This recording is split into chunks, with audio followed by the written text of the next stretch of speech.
the Jewish people began their long migration back to Palestine. Then, the biggest war the world has ever seen, the First World War in 1914, means that the Jews are to come closer to a homeland. The British want allies in the Middle East. The Arabs are fighting the Turkish Ottomans for independence, and the British back them. British ally Russia is losing the will to continue, and believing the Jews could influence the Russians, the British back Jewish claims for a homeland. The Arabs and the Zionists felt more and more that conflicting promises had been made to each of them, promising Palestine. After the war, the Germans are defeated. The Middle East is divided between the British and the French. Palestine is now governed by Britain. Their fateful decision in 1919 to adopt the Jewish claim for a homeland as official policy is to affect the Holy Land from that moment on. The British mandate was designed specifically to bring about the creation of a national home for the Jews, which ultimately meant a state, with no similar commitment to self-government or independence or statehood for the indigenous inhabitants, in other words, the Palestinian Arab. Encouraged by the attitude of the British, 35,000 Jews emigrate to Palestine over the next 4 years.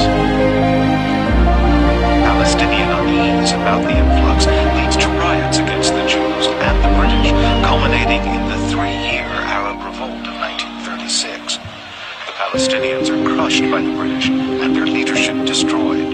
The Jews continue to arrive, although the British start limiting numbers.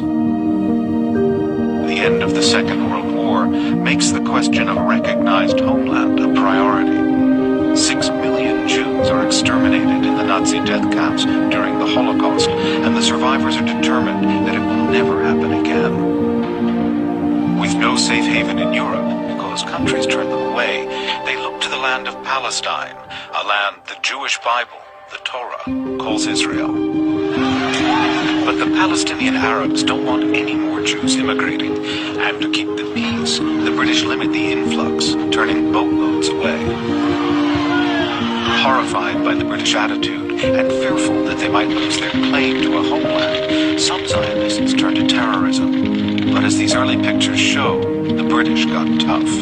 At the beginning, we trusted the British that they were going to give us the homeland for the Jews, and slowly by slowly they started to retreat from the bandits, and I decided that the only way is that I've got to fight to free my country. But the Arabs aren't going to concede their country and also start fighting. In 1947, the UN needs to vote on a solution. Europe and America had limited Jewish immigration, and thousands are living in refugee camps. Yet recent images of the Holocaust are fresh in the minds of many Americans. President Truman recalls his feelings.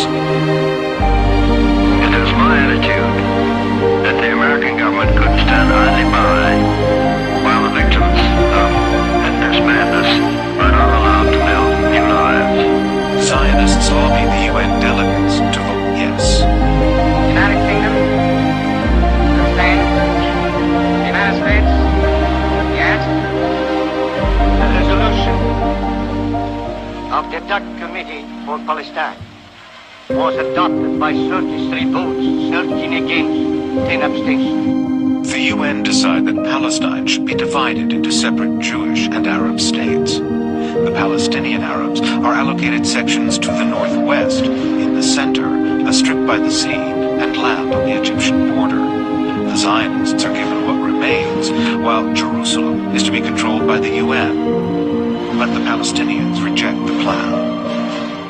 Nasser al-Din al-Nashashibi is a member of one of Palestine's most influential families. When they heard that the United Nations voted for the implementation of that decision of partition, I remember my father was next to me when that happened and was listening to the radio